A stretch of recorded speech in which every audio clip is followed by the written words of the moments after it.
It felt like a cheat code. It was giving me wrist pain. If the blade is right here, I'm literally tossing it away.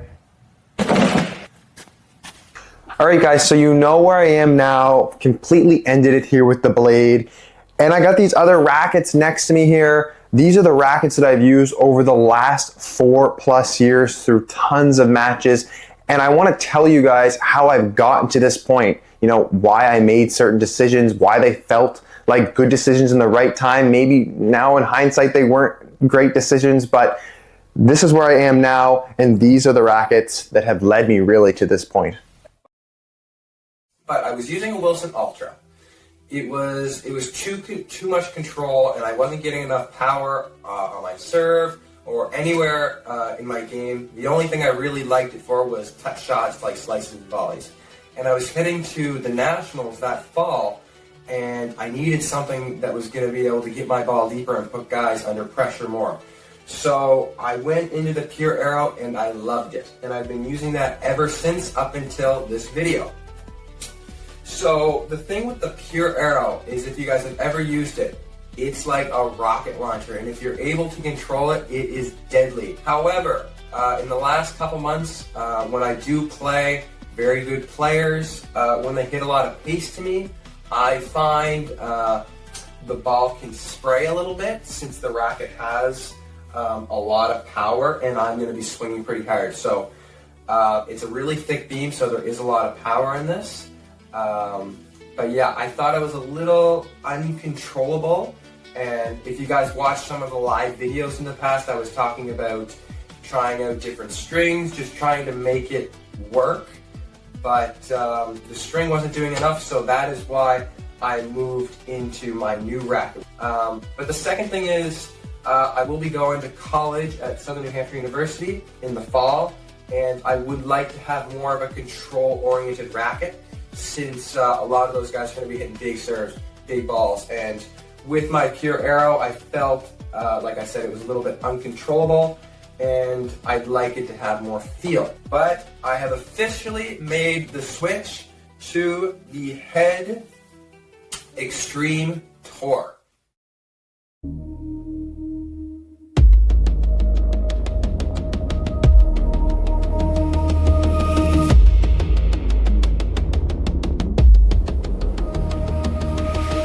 On to the finals. We have a couple of rackets here. The Radical Pro versus the Whiteout Extended 1820. So we'll start with the Radical Pro. It's on the top of the draw. It had, cruised through the quarterfinal and then took out the Extreme Tour.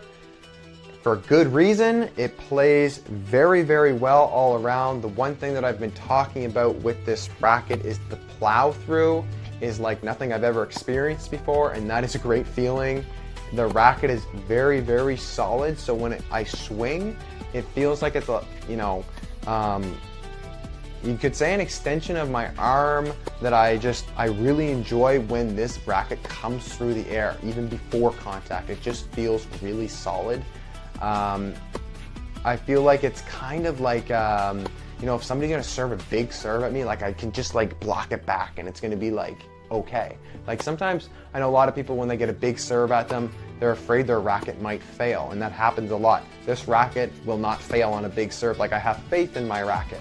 So I have faith in this Radical Pro when a big serve is coming at me. The racket journey has ended, and I'm going with the Radical Pro customized to my spec by Beckett. This is the winner, folks. You're looking at the winner right here.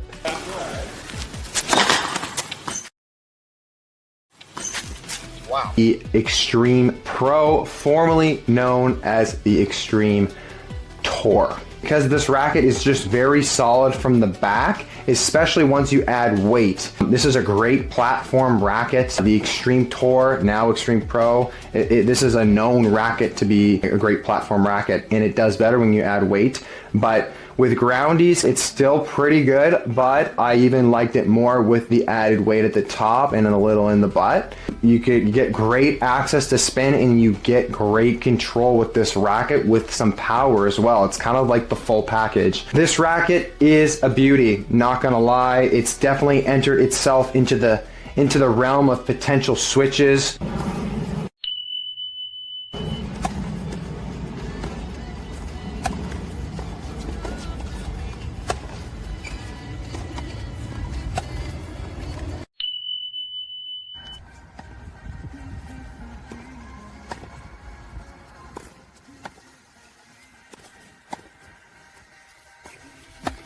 Alright guys, so that's right, I am reuniting with the Extreme Pro, formerly known as Extreme Tour. So let's just do a little quick recap here. I actually have been using this racket for about a month and a half now. I have played the full ITA tournament with it. I've been practicing with it. I have no regrets, no issues whatsoever. There's literally, for me, nothing this racket can't do. I have zero complaints. Maybe in the future there would be a string change, if anything, but like I said, we're not even talking about strings in this video, so, and I do love the setup that I have in here right now.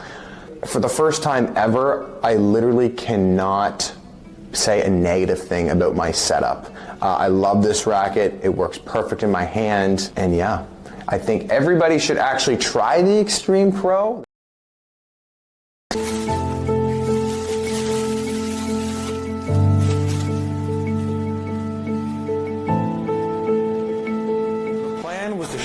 How I built my new Blade V9 setup. But then I took it straight out onto the match court and won 2 titles this past weekend. I won the men's open singles title in a recent tournament as well as the doubles title, and I've jumped from 180 in Canada to 66 in the nation. So it's interesting to see if a racket will hold up in general, and I can confidently say it exceeded my expectations. It's way better than I even thought, even in the first video. I absolutely love this racket. I really have a true love for this racket. It makes me feel like a better tennis player and feels like an extension of my arm. I feel like I can put the ball wherever I want to put it. Thank you to the Blade, but also you suck because you hurt my arm, but you made me play good tennis and you helped me play some good tennis. So goodbye to the Blade. Probably won't return to that racket ever again because I officially am afraid of this racket because it gave me wrist pain. So if the Blade is right here, I'm literally tossing it away. I got a really cool racket in the house. This is the Vocal C10 Evo. But let me just say this, I was so surprised with this racket. I didn't know how it would play. It feels so different compared to any other rackets just because the beam is so thin. And from the back, it moves through the air very smooth. It feels light in your hand. I did not customize this with any lead. The ground strokes overall, racket moves very good through the air. For a racket that has DNA that is over 25 years old, the launch angle is very good. Very, very good. It's flying nice over the net. You can really pick and choose what kind of window you want to put your forehand or backhand through. If you're someone that wants to play, a little bit more flat, tighter spin, lower over the net, you're going to really like this one because I think that's really what it's made for. However, if you want to throw the, spinny, deep window 2-3 ball with your forehand or backhand, you're not going to really have a problem with it. I don't think it's made for that. What's up, guys? This is the Gravity Tour, and it changes everything.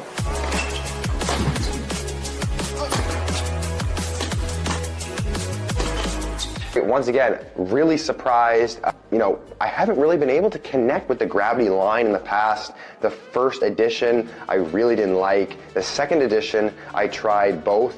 I ended up playing a full set with this racket after the playtest in my collegiate practice, which is extremely rare, which means that I do like this racket. Normally, if I playtest a racket, I hit around with it. I'll normally put it aside for if I'm going to play a set or continue to use it in practice, but I kept using it, which is a sign that I do enjoy this racket. But with that being said, the control, it's there and it's going to give you what you need, but I felt like on swings that were not 100%, or I wasn't able to unload as much as I wanted to on a forehand or a backhand or whatever, the ball did tend to sit up, and I do think this would fall in this control category.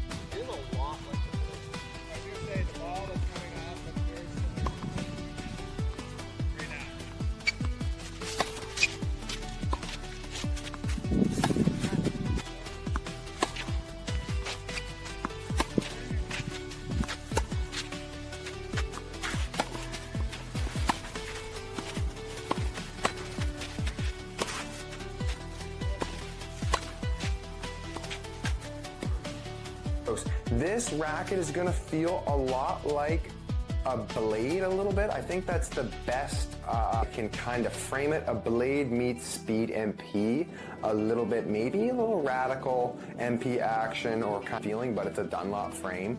I love how the racket feels in your hand from the baseline. You're definitely able to take big cuts at the ball. It's not going to be overwhelming with power from the back. You can place them deep. You can move the ball around the court, no problem. The only thing I would say is I feel like the sweet spot is hard to find for some reason. This is a 16-19, 88 square inch head. I played it stock as well. I felt it was tough to find the sweet spot on the groundy sometimes.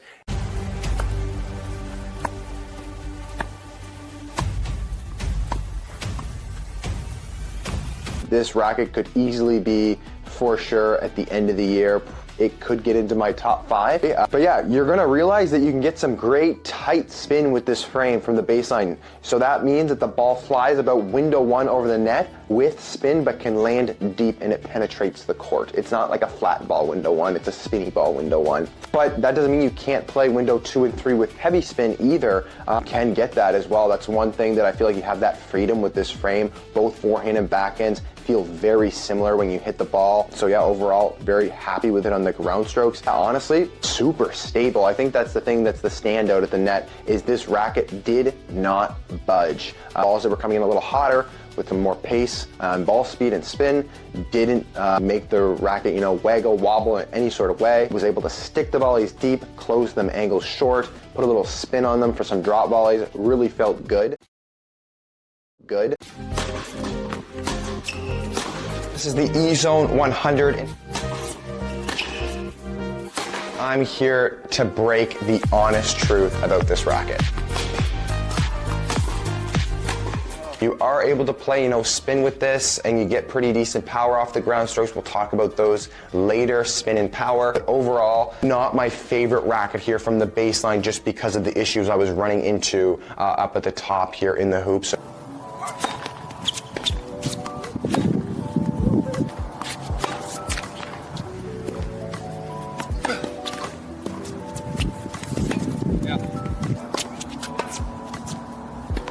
On that one. No feel. Yeah, and it goes like, right? Yeah, I don't like it.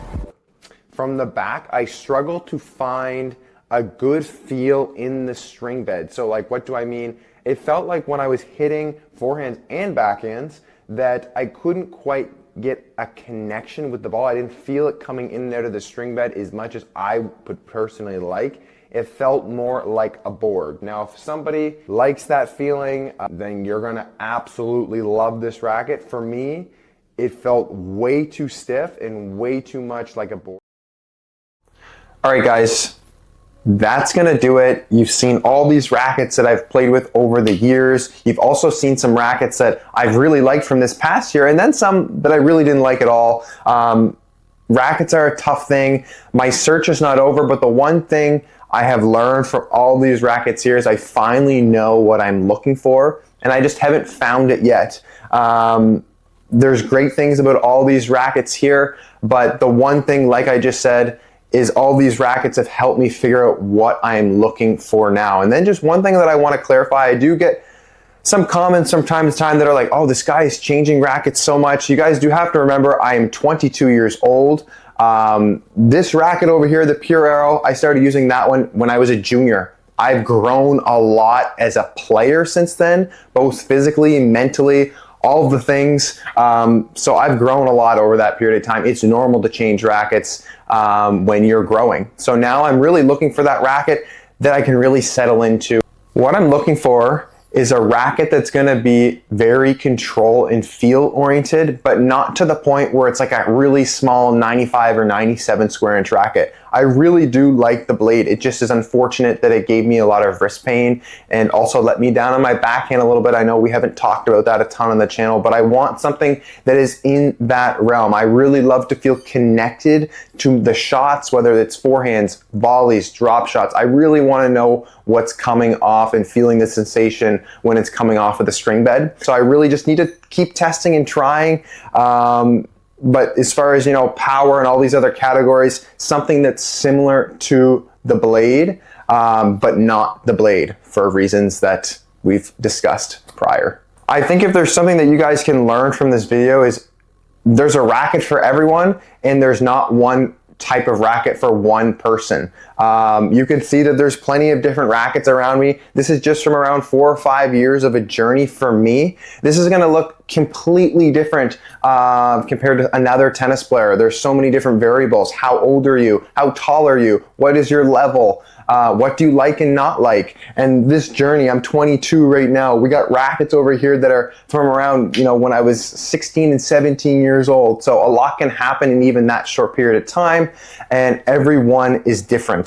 All right, and not to mention even strings. That's another thing, what you're gonna put in your racket. But today it's just about rackets. And yeah, I'm still looking for the one that I'm now gonna be able to settle in for an extended period of time, hopefully. So now guys, knowing what you know about me and this channel, what choices do you think were good choices, and what choices do you think maybe could have been different? Or maybe you think they were all perfect, maybe you think they were all stupid. Let me know what you think. I know you guys always love giving your input on rackets or my choices or what I should try next. Let me know what you think about all those things in the comments, and I'll be sure to check all of them and try and reply to all of them as well.